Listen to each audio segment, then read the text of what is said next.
The words hung in the air, sharp and cold as the antiseptic smell stinging my nostrils. "You are just too old to be useful anymore, Mom."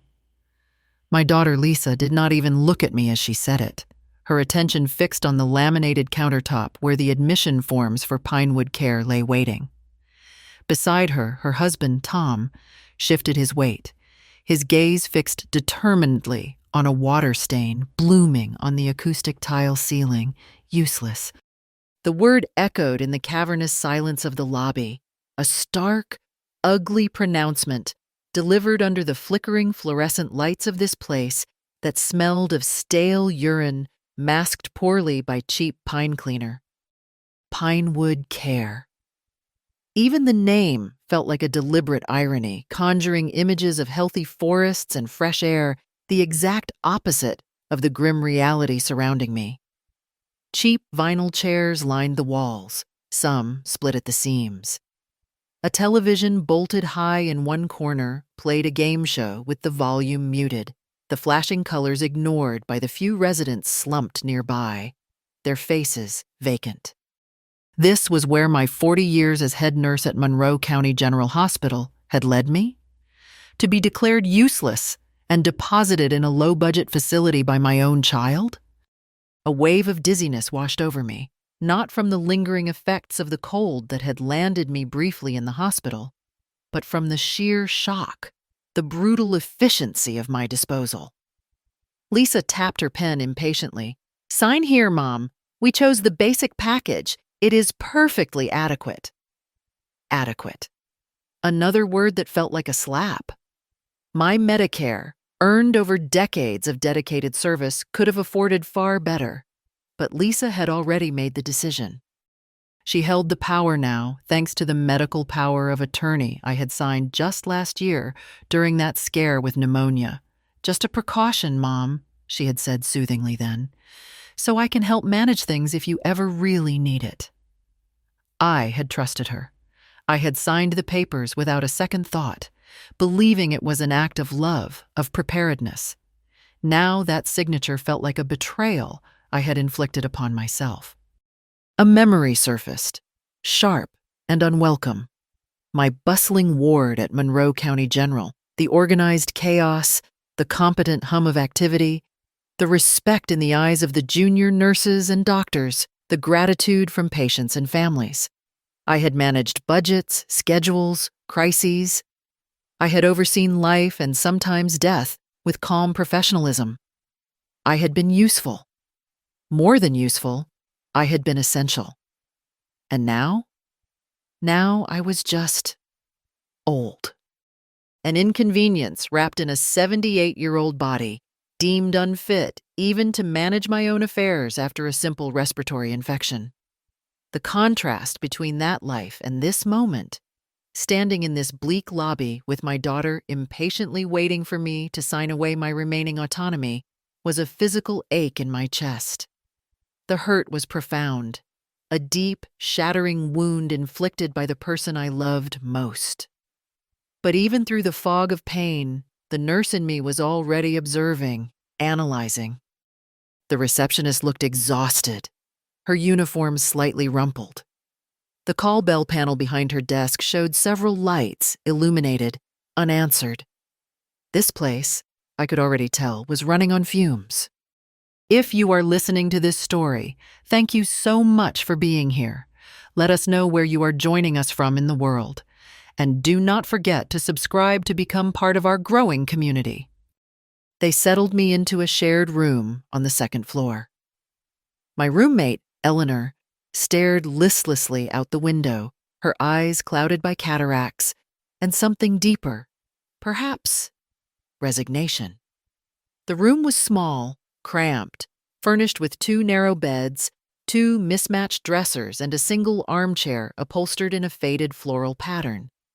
The air was thick with the cloying scent of air freshener, failing to cover something else, something institutional and faintly unpleasant.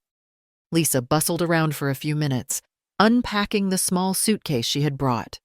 Mostly old clothes I rarely wore anymore, avoiding my eyes. "There," she said finally, patting the thin blanket on the bed. All settled. We will call you later in the week, Mom. Try to make the best of it. Tom mumbled something about getting back to the office.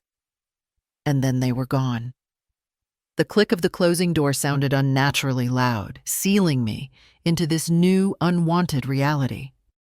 Make the best of it. The words mocked me. How? My life had been built around purpose, structure, contribution. My neat little house, filled with memories of my late husband, Arthur, and the comfortable routines I had established since retiring, felt like a distant dream. Arthur would have been horrified. He always admired my competence, my strength. He would never have allowed this. But Arthur was gone, and Lisa, our only child, saw me not as the capable woman who had raised her, but as a burden. The illness itself had been unremarkable. A heavy cold that settled in my chest, making me feel weak and feverish. My doctor, concerned about my age, had admitted me to Monroe County General, my old hospital, for a few days of observation and intravenous fluids. Lisa had seemed overly solicitous then, visiting daily, bringing magazines I did not read, asking pointed questions about my finances, my will. Just making sure everything is in order, Mom, she had explained with a bright, false smile. That was when she had produced the medical power of attorney documents. Dr. Stevens thinks this is a good idea, she had said, naming my trusted physician. Just in case you get weaker, so I can handle the paperwork. I remember feeling tired, vulnerable, wanting to trust my daughter's intentions. I signed where she indicated. A week later, feeling much better, I was discharged. Lisa and Tom arrived to pick me up, but instead of driving me home, they brought me here to Pinewood. The paperwork, Lisa informed me coolly in the car, had already been prepared using the power of attorney. It was a well-executed ambush. My brief hospital stay had been the opportunity she needed. The first 24 hours confirmed my initial assessment of Pinewood. Staff seemed perpetually rushed, their interactions with residents minimal, often bordering on impatient. I saw a young certified nursing assistant, her face etched with fatigue, struggle to transfer a frail man from his wheelchair to his bed, nearly dropping him. Her technique was all wrong, risking injury to both herself and the resident.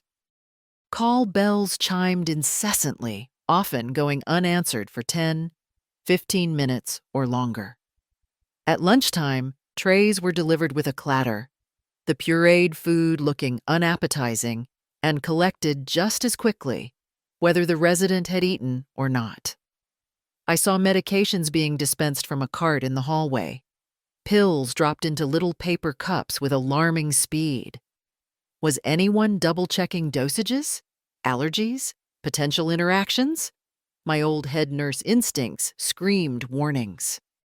That evening, lying awake in the narrow bed, the sounds of the facility settling around me, distant coughing, the creak of the medication cart wheels, the low murmur of the television from the day room down the hall.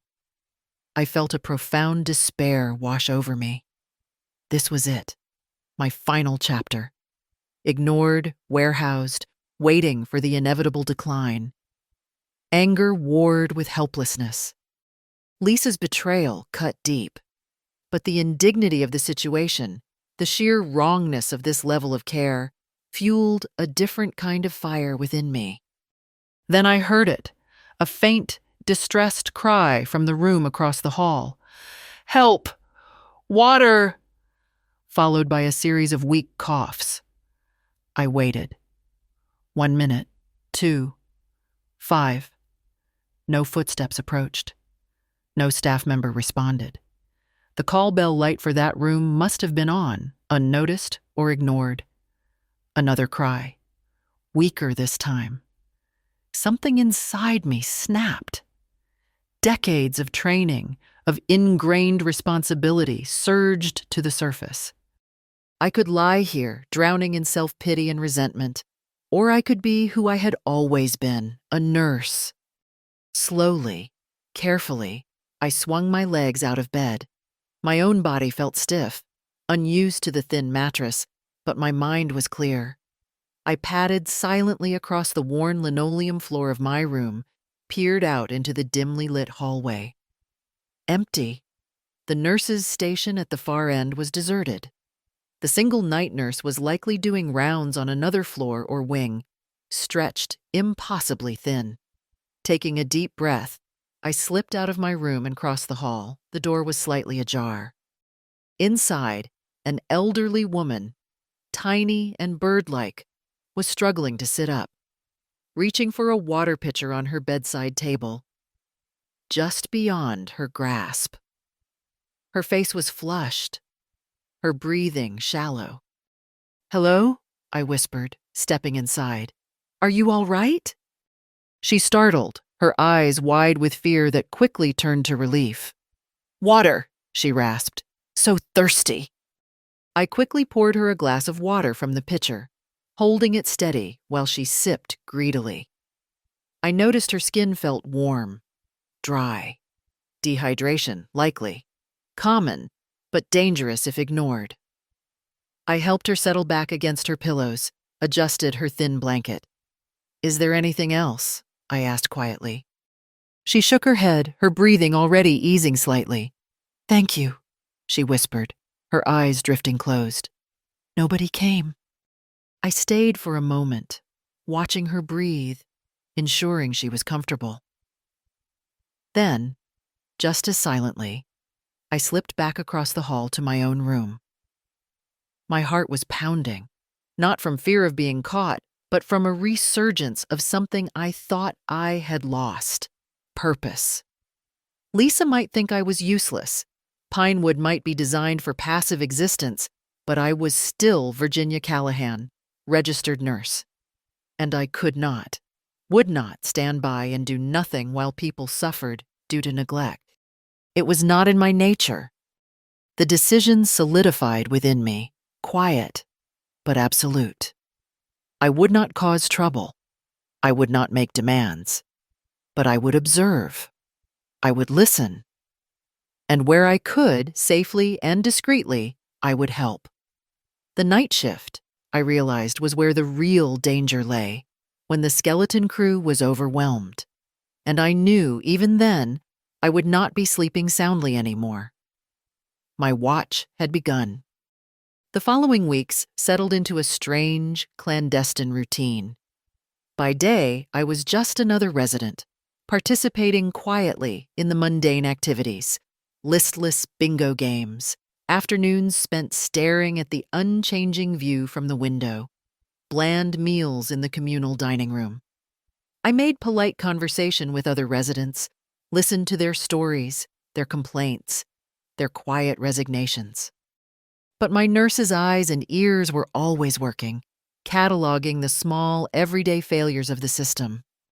I noticed Mr. Peterson, a diabetic in the room next door, often received his evening snack, usually sugary cookies or cake, long after his insulin shot, risking a dangerous drop in blood sugar. I saw Mrs. Gable, prone to skin breakdown, frequently left sitting in the same position for hours, her call bell ignored. I overheard snippets of conversation between the certified nursing assistants, or CNAs as they were called, complaints about double shifts, low wages, lack of supplies, management pressure to cut corners. One young CNA, Maria, barely out of her teens, often looked on the verge of tears from sheer exhaustion. It was Maria I approached first, cautiously. I saw her struggling one afternoon to help Mr. Henderson, a large, immobile man, turn in his bed.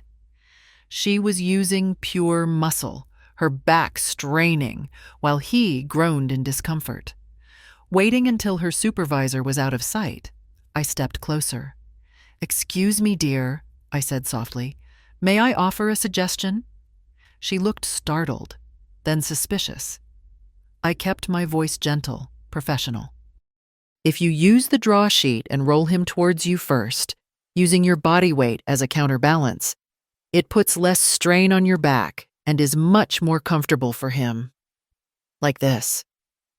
I guided her hands, showing her the technique I had taught hundreds of nursing students over the years.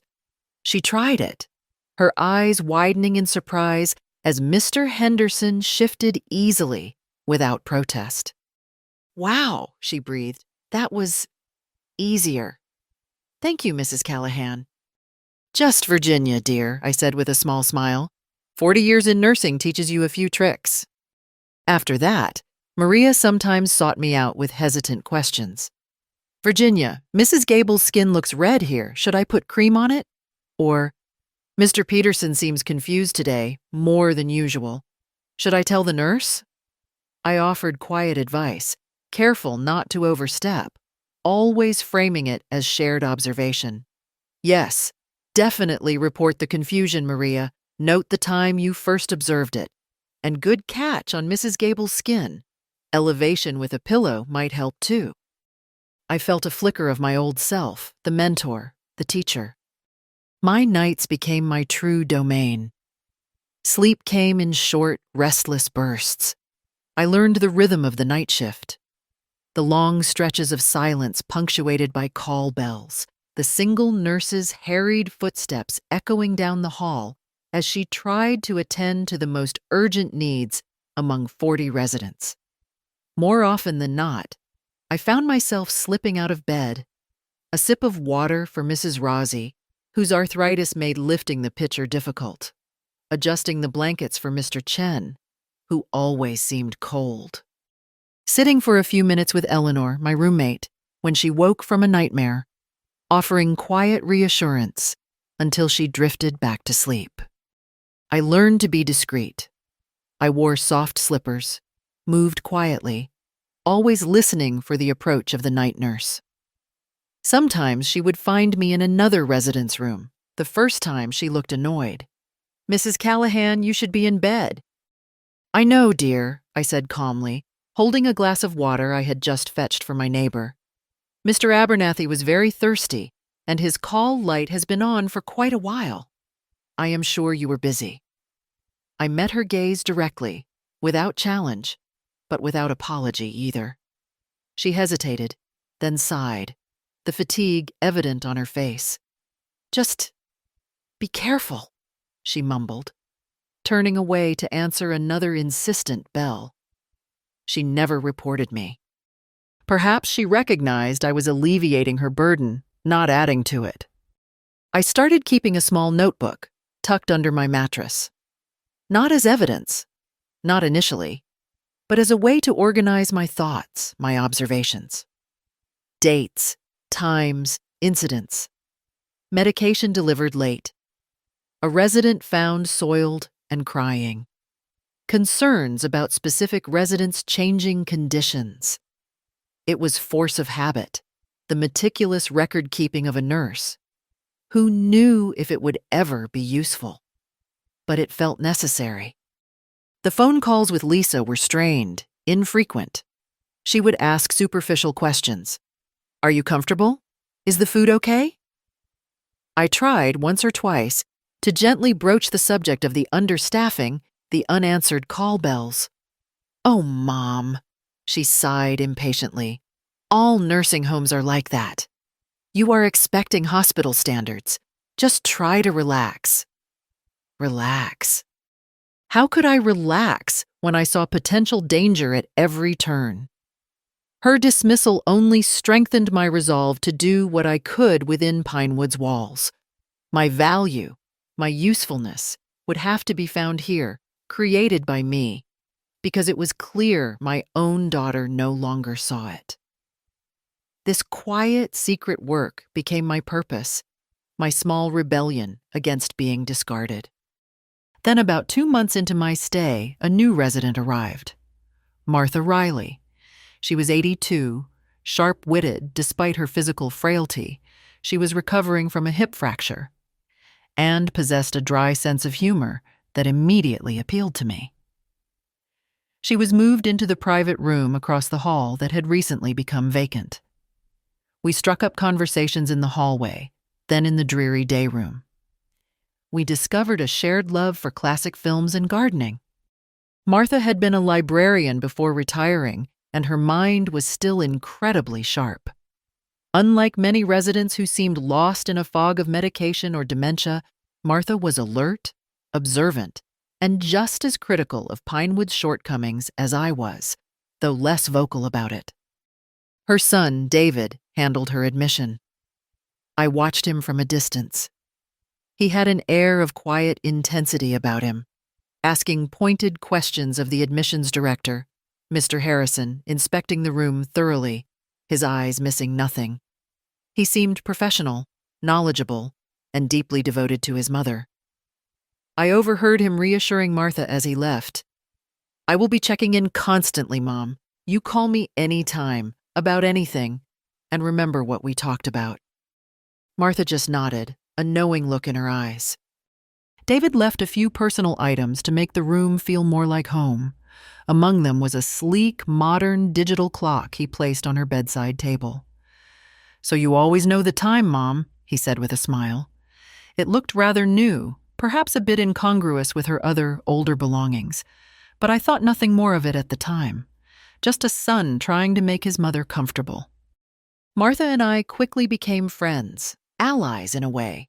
We would share observations, rolling our eyes at the latest absurdity, the mismatched socks returned from laundry, the repetitive weekly menu, the well-meaning but ineffective activities director. But beneath the surface, I felt a growing responsibility towards her. She was frailer than she let on, and her recovery required consistent care that Pinewood seemed incapable of providing reliably.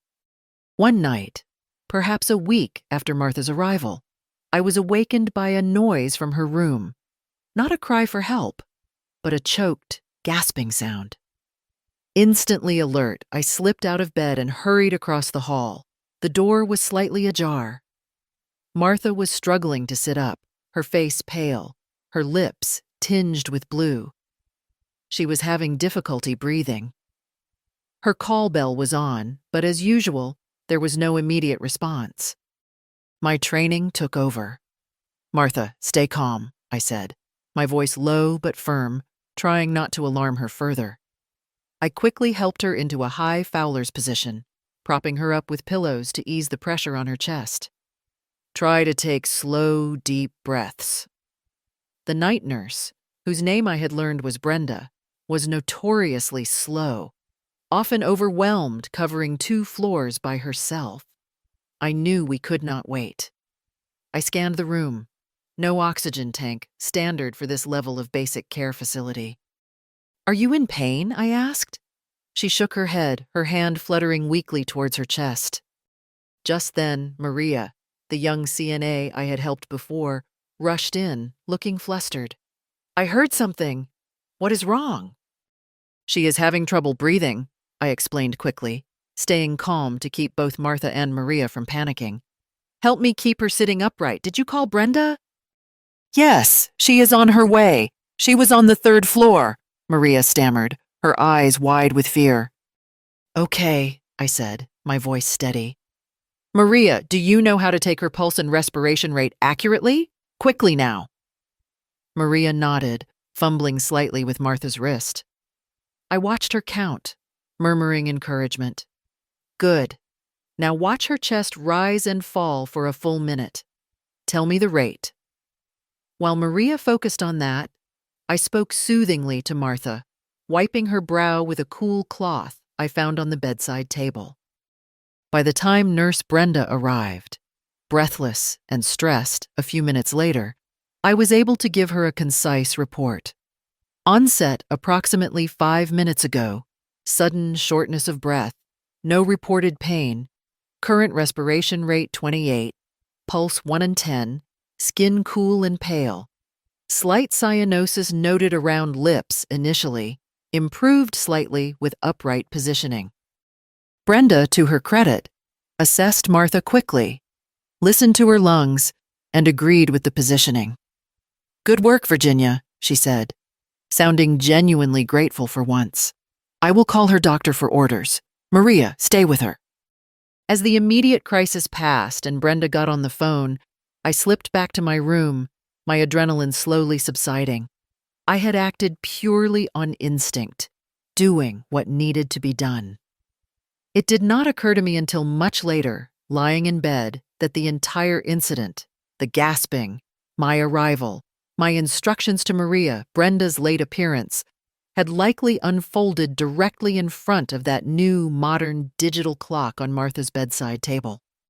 Life, or rather existence at Pinewood, continued its monotonous rhythm, but my friendship with Martha deepened, and my clandestine nursing duties increasingly focused on her well-being alongside my usual quiet rounds. I noticed she was drinking very little, complaining of fatigue, and seemed slightly more confused in the evenings. The staff brushed it off as sundowning, a common occurrence in the elderly. But I recognized the subtle signs of a urinary tract infection, or UTI, a frequent and potentially serious issue in older adults, especially women, often exacerbated by dehydration and poor hygiene assistance, both of which were issues here. I gently but persistently encouraged Martha to drink more water, bringing her extra glasses myself when the aides forgot. I made sure she had easy access to the commode, and I mentioned my specific concerns to the day shift nurse more firmly this time. Martha Riley is showing classic signs of an early UTI, confusion, lethargy, poor fluid intake. Has anyone checked a urine sample? The nurse, busy filling out charts, waved me off dismissively. She is 82, Virginia. They get confused. We will keep an eye on her. Frustrated but undeterred, I documented my observations in my notebook. That night, I made sure Martha drank a full glass of water before settling down. I also discreetly checked her briefs when I helped her reposition later, noting the dark color and strong odor of her urine, classic indicators.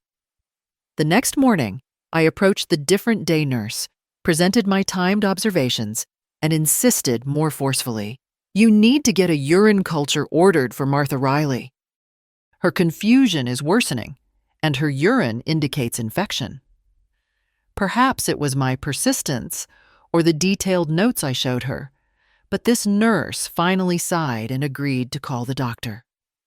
The test came back positive for a significant UTI. Martha was started on antibiotics and began to improve within days. I felt a grim satisfaction. My intervention had likely prevented a much more serious complication, possibly even sepsis and hospitalization. And I wondered briefly if David knew how close his mother had come to falling through the cracks. Unknown to me, David knew far more than I imagined. Every night he sat down at his computer, reviewing the day's footage from the hidden camera clock. He saw the long waits for assistance, the rushed and sometimes careless interactions from staff. He saw his mother left alone for hours. He saw the aides forgetting her water pitcher or taking forever to answer her call bell. But he also saw me. He saw me slipping into his mother's room at night to help her get comfortable. He saw me patiently encouraging her to drink. He saw me calmly taking charge during her breathing scare. He saw me talking firmly to the nurse about her confusion. He saw me recognizing the UTI signs the staff had missed. His initial alarm about the facility's standards began to mix with astonishment, gratitude, and a growing sense of journalistic outrage. A resident was performing necessary nursing tasks because the paid staff were unable or unwilling to do so.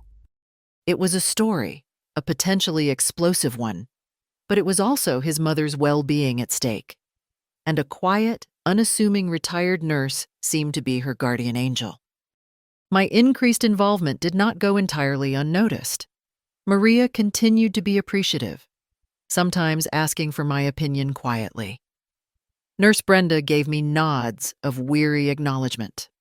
But one afternoon aide, a sour-faced woman named Doris, who seemed to resent any extra work, saw me helping Martha with some simple range-of-motion exercises the physical therapist had recommended, but no one else followed through on. "You are not staff, Mrs." Callahan, Doris snapped, pulling the privacy curtain shut between Martha's bed and the door. Stop interfering. It is not your job. Let the professionals handle it. The irony was bitter.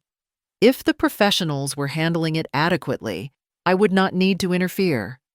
I simply retreated, avoiding confrontation.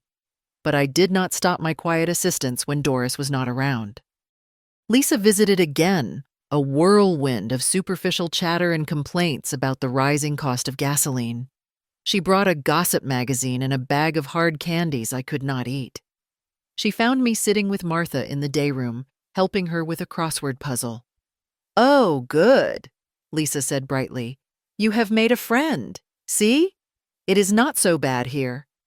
She barely acknowledged Martha beyond a cursory nod. She asked if I needed anything, but did not really listen to my answer, already checking her phone. "Well, gotta run," she chirped after 10 minutes. "Busy day." As she left, she patted my shoulder. "Glad to see you are keeping busy, Mom. Better than sitting around being, well, you know." The unspoken word hung in the air. Useless. Her visit, as always, left me feeling diminished, unseen. It only solidified my connection to Martha and my quiet purpose within Pinewood. The most alarming incident occurred a few days later, also captured by David's hidden camera. It was medication time. A different agency nurse I did not recognize, clearly stressed and unfamiliar with the residents, came into Martha's room with her pills. Martha, who was sharp about her medications, questioned one of the pills. "That blue one," she said hesitantly. "I do not think that is mine. Mine is usually smaller." The agency nurse glanced impatiently at the medication administration record sheet. "It says right here, Martha, hydrochlorothiazide, 25 milligrams. Now take it, please. I have 20 more residents to get to." My blood ran cold. I knew Martha took furosemide, a different diuretic. Hydrochlorothiazide could interact dangerously with another one of her heart medications. I happened to be walking past the open door on my way back from the dining room. Overhearing the exchange, I stepped in quickly. "Excuse me, nurse," I said, keeping my voice level but firm. "Could you please double-check that order? I believe Mrs. Riley is prescribed furosemide, not hydrochlorothiazide." "Perhaps there is a transcription error." The nurse bristled. "I am following the MAR sheet." "I understand," I persisted calmly. "But Mrs. Riley knows her medications. A quick check of her chart or a call to the pharmacy would clarify it. It is always best to be certain, is it not?" I held her gaze. Flustered and annoyed, but perhaps sensing my certainty, the nurse grudgingly went back to the medication cart to check the original physician's order in the main chart. She returned a minute later, her face pale. You are right," she stammered. "It is furosemide. The MAR sheet was transcribed incorrectly this morning." She quickly retrieved the correct medication. Martha looked shaken, but relieved. I nodded slightly to the nurse and continued on my way, my heart pounding. A potentially serious error, averted by chance and Martha's own awareness, compounded by the facility's reliance on unfamiliar agency staff and flawed documentation systems. This was not just inadequate care, it was dangerous. And somewhere, miles away, David Riley now had undeniable video proof of it. The breaking point came not with a bang, but with a sickening thud in the middle of the night, followed by a cry of pain. Mr. Henderson, the large, immobile man Maria and I had helped turn, had somehow fallen out of bed. His bed rails, I later learned, had been left down by an exhausted aide rushing to answer another call bell. The single night nurse, Brenda, was on another floor dealing with a resident who had pulled out their feeding tube. It took several minutes for anyone to respond to Mr. Henderson's cries. When staff finally arrived, chaos ensued. There were not enough people to lift him safely. They argued about procedures. Someone called 911. Paramedics arrived, lights flashing, filling the quiet hallway with urgent voices and the clatter of equipment. Mr. Henderson, fortunately, seemed to have escaped serious injury besides bruising and shock, but the incident exposed the terrifying fragility of Pinewood's safety net. I stood in my doorway, watching the commotion, a cold dread washing over me. This could have been Martha. This could have been me. This could have been any one of the vulnerable residents entrusted to this facility's care. My quiet interventions, my small acts of assistance, felt suddenly, terrifyingly inadequate. What good was adjusting a pillow or fetching water if the entire system was fundamentally broken, dangerously understaffed, and poorly managed? The weight of it all pressed down on me. The responsibility I had unofficially assumed felt crushing.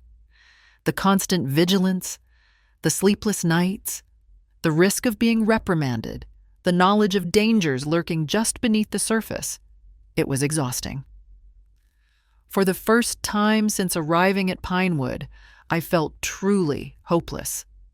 Maybe Lisa was right. Maybe I was too old for this. Too old to fight a failing system. Too old to make a difference. What was I even doing here, playing nurse in secret while my own life ticked away in this depressing place? That afternoon, Lisa called. Her voice was cheerful, oblivious, full of details about a kitchen renovation she was planning. "We found the perfect granite countertops, Mom. You would love them. Bit pricey, but worth it." I listened, numbly, the gulf between her world and mine seeming wider than ever. She did not ask about Mr. Henderson's fall. She likely did not even know about it. To her, Pinewood was just a place where her inconvenient mother was safely tucked away. My feeling of invisibility deepened.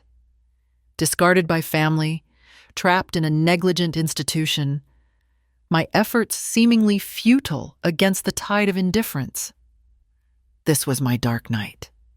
I retreated to my room, pulled the thin blanket up to my chin, and stared at the water-stained ceiling, feeling utterly, profoundly alone.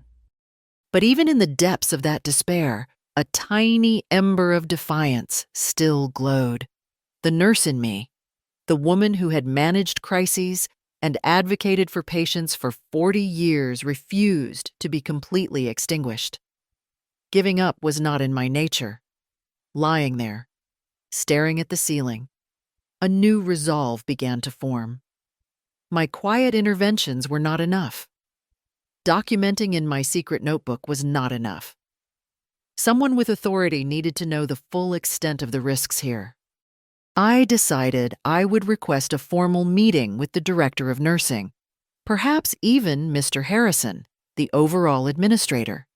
I would present my documented observations calmly, professionally. I would risk being labeled a troublemaker, risk being reprimanded, or worse. But I could not stay silent any longer. I owed it to Martha, to Mr. Henderson, to Eleanor, to myself. Just as I was mentally rehearsing what I would say, gathering my courage, a ripple of unusual activity disturbed the afternoon quiet.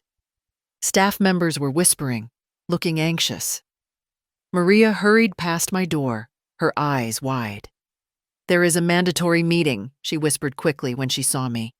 "All staff! Mr. Harrison called it himself. Something big is happening." An odd sense of premonition prickled my skin. A mandatory all-hands meeting called suddenly by the top administrator? That was highly unusual. Could it be related to Mr. Henderson's fall? Or was it something else entirely? A knot of tension formed in my stomach. Something big was happening, I murmured to myself, echoing Maria's words. I could feel it in the air, charged with an unusual tension. I did not know it yet, but David Riley had made his move. The confrontation I had been steeling myself for was about to happen, but not in the way I had ever imagined. The atmosphere in the large activity room, hastily converted for the meeting, was thick with anxiety. CNAs, nurses, even the dietary and housekeeping staff were crammed into the space, murmuring nervously amongst themselves. Mr. Harrison, the facility administrator, stood at the front, his usual superficial smile replaced with a grim, tight-lipped expression. He kept fidgeting with his tie. I found a seat near the back, my heart pounding with a mixture of apprehension and grim determination. Was this my chance to speak up, or was something else unfolding? Then, just as Mr. Harrison cleared his throat to begin, the side door opened, and Martha's son, David Riley, walked in. He was dressed in a crisp suit, carrying a laptop, his expression calm but intensely serious. He scanned the room, his gaze briefly meeting mine with an unreadable flicker before moving on. A wave of surprise rippled through the assembled staff. What was a resident's family member doing at an all-staff meeting? Mr. Harrison looked even more flustered. Mr. Riley," he stammered. "We were just about to begin our internal review." David held up a hand politely but firmly. "Mr. Harrison, thank you for arranging this so quickly. As I mentioned on the phone, I have some serious concerns regarding the care provided here, specifically concerning my mother, Martha Riley. Concerns," he added, his voice dropping slightly, but carrying clearly through the suddenly silent room, "that I have documented." He placed his laptop on a table and connected it to the large television monitor usually used for movie afternoons. Mr. Harrison paled visibly. "Before we get into procedural reviews," David continued, his tone measured, professional, "I think it is important for everyone to understand the reality of the situation from a resident's perspective. With my mother's full knowledge and consent, I placed a recording device in her room shortly after her admission." Gasps and murmurs broke out among the staff. Eyes darted nervously towards colleagues, towards Mr. Harrison, towards me. I felt frozen in my seat, realization dawning with chilling clarity. The clock. The innocuous digital clock. "I understand this is unusual," David said, addressing the room. "But given the vulnerabilities of residents in facilities like this, and my professional background," he paused briefly, "I am an investigative journalist." Another wave of shock went through the room. I felt it was a necessary precaution. What I found was troubling, but also, in some ways, remarkable. He clicked the mouse. The television screen flickered to life. The first clip showed Martha's room, dimly lit by the nightlight. The choked, gasping sounds I remembered so vividly filled the room. The footage showed the minutes ticking by on the digital clock display in the corner of the screen. 5 agonizing minutes before I slipped into the frame, calm and efficient, positioning Martha, assessing her, instructing a panicked Maria when she arrived. It showed Nurse Brenda arriving even later. David let the clip play out in silence. The staff watched, transfixed, horrified. Some flushed with shame, others stared blankly. Mr. Harrison looked physically ill. David clicked again. The next clip showed me talking patiently to Martha, encouraging her to drink, pointing out her confusion to a dismissive day nurse. It showed me making notes later. It showed me confronting the second nurse more firmly the next morning about the need for a urine culture. Click. The medication incident. The agency nurse's impatience. Martha's hesitant questioning. My intervention. The nurse's shocked realization of the error. All captured clearly. Click. A montage followed. Quick moments showing long waits for call bells to be answered. Residents left unattended. Staff members looking exhausted and overwhelmed. Interspersed were clips of me. Adjusting a pillow for Eleanor, helping Mr. Abernathy with his water, guiding Maria on proper technique, quietly assisting Martha with her exercises. The contrast was stark, undeniable. When the screen went dark, the silence in the room was absolute, heavy with implications. David Riley turned from the screen to face the staff, his expression grave.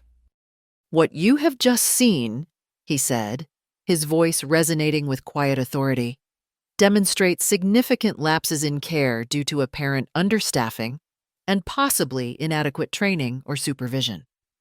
Call bells go unanswered. Symptoms are missed. Medication errors nearly occur. My mother experienced a serious breathing incident with a dangerously delayed response." He paused, letting the weight of his words sink in. "But you also saw this." He gestured towards me, where I sat near the back, feeling simultaneously exposed and strangely vindicated. "You saw another resident, Mrs. Virginia Callahan, a retired head nurse herself, stepping in repeatedly to provide necessary care.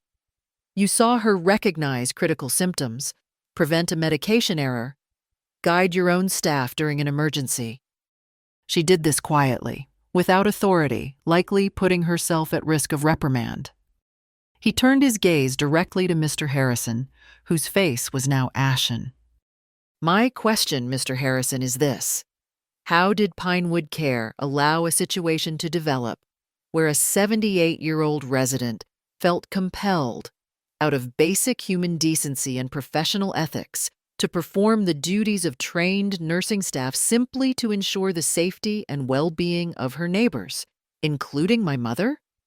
What does this say about the standard of care you provide? About the safety of all your residents?" He did not raise his voice, but the accusation hung in the air, sharp and irrefutable. All eyes in the room swiveled towards me, then back to the terrified administrator.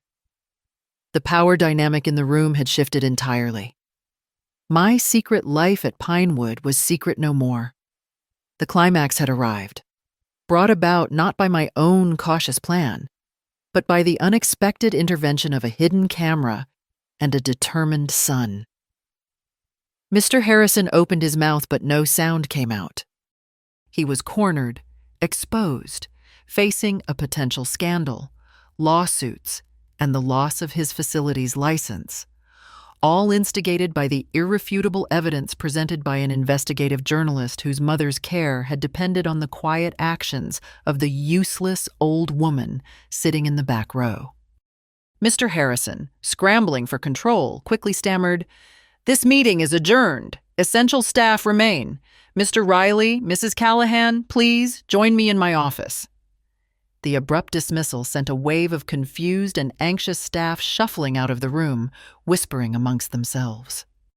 In the confines of Mr. Harrison's office, the atmosphere shifted from public exposure to desperate damage control. He offered profuse apologies, feigning shock and deep concern, though his primary worry was clearly the potential fallout. "Unacceptable," he kept repeating. "We will conduct a full internal investigation immediately. Heads will roll, I assure you."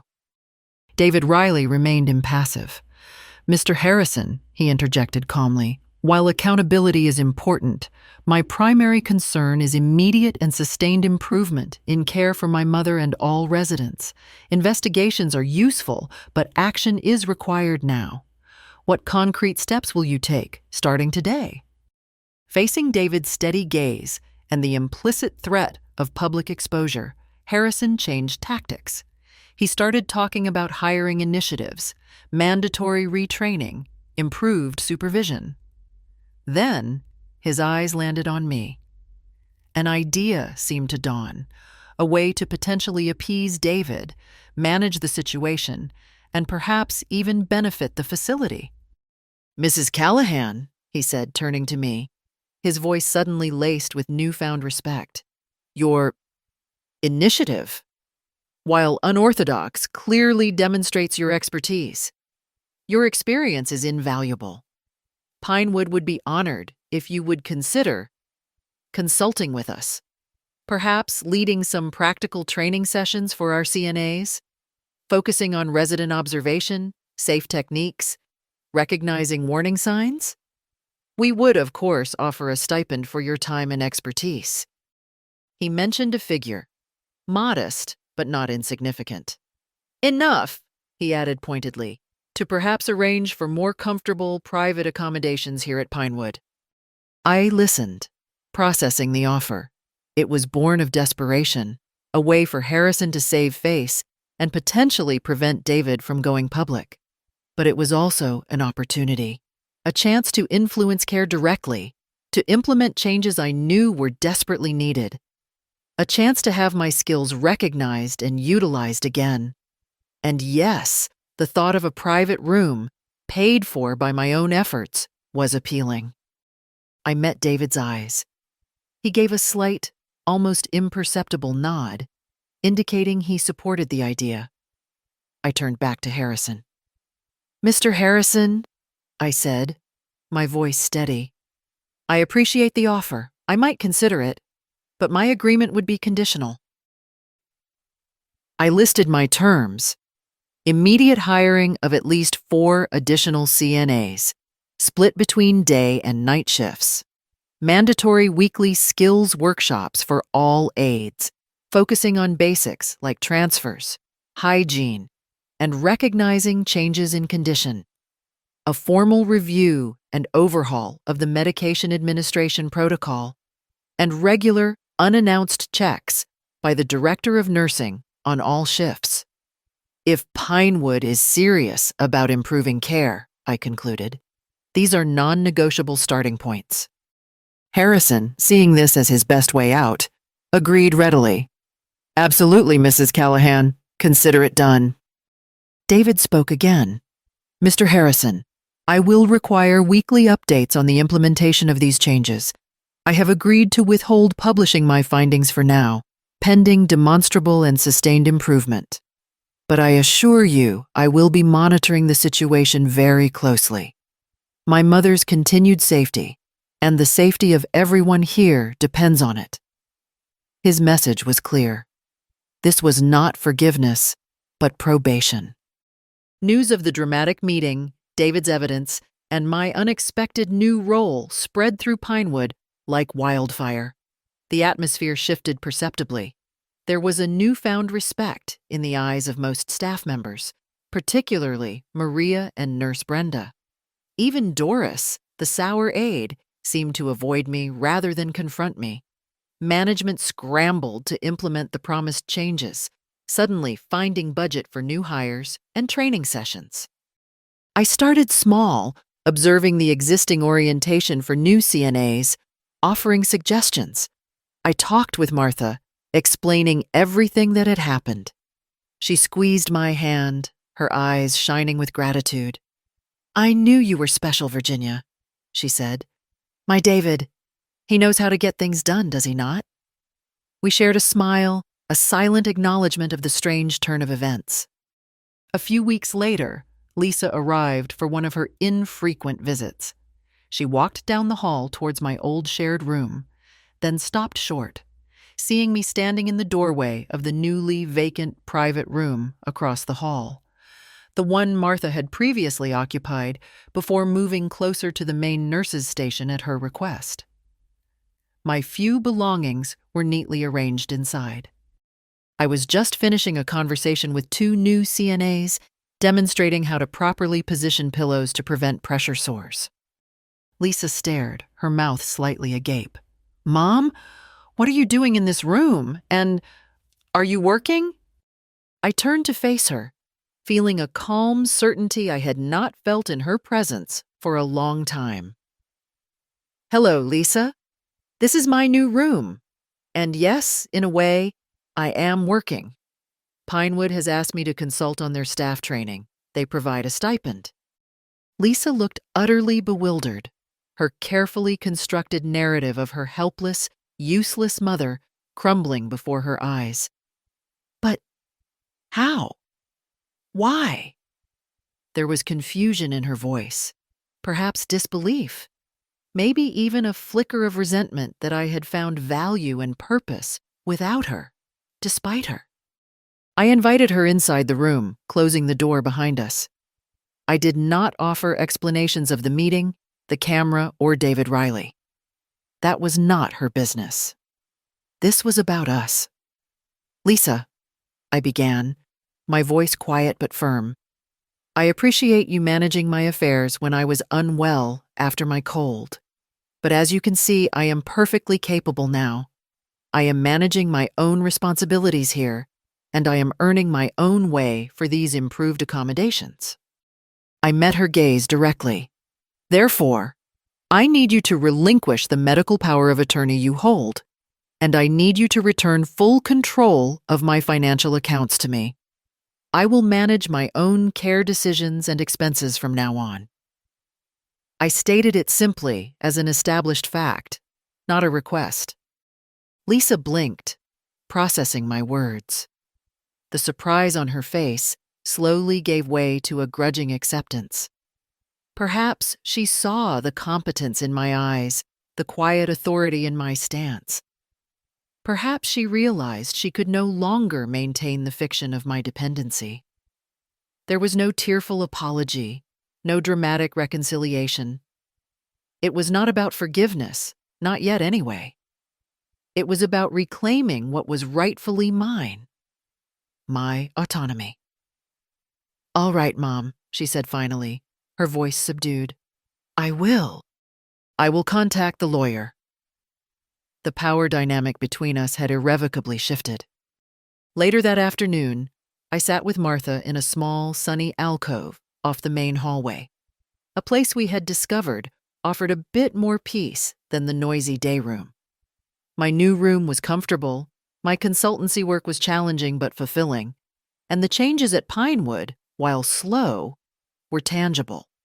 More staff were visible. Call bells seemed to be answered more promptly, and there was a greater emphasis on proper procedure.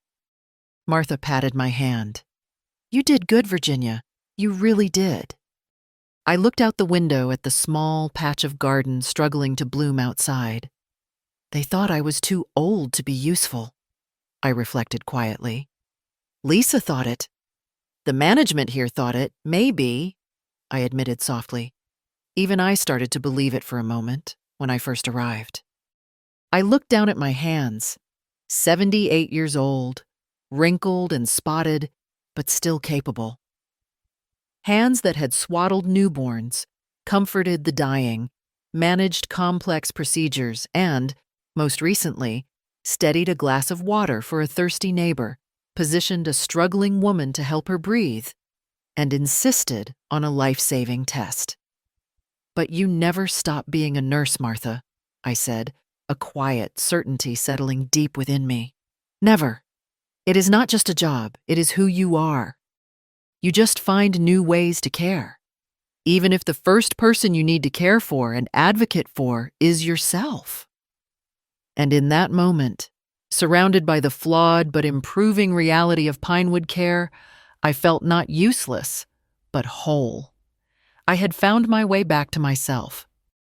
Thank you so much for listening to Virginia's story. If her journey resonated with you, please let us know in the comments below. Do not forget to hit that like button, subscribe to our channel for more stories like this, and click the notification bell so you never miss an update. We appreciate every single one of you. Check out another one of our videos right here.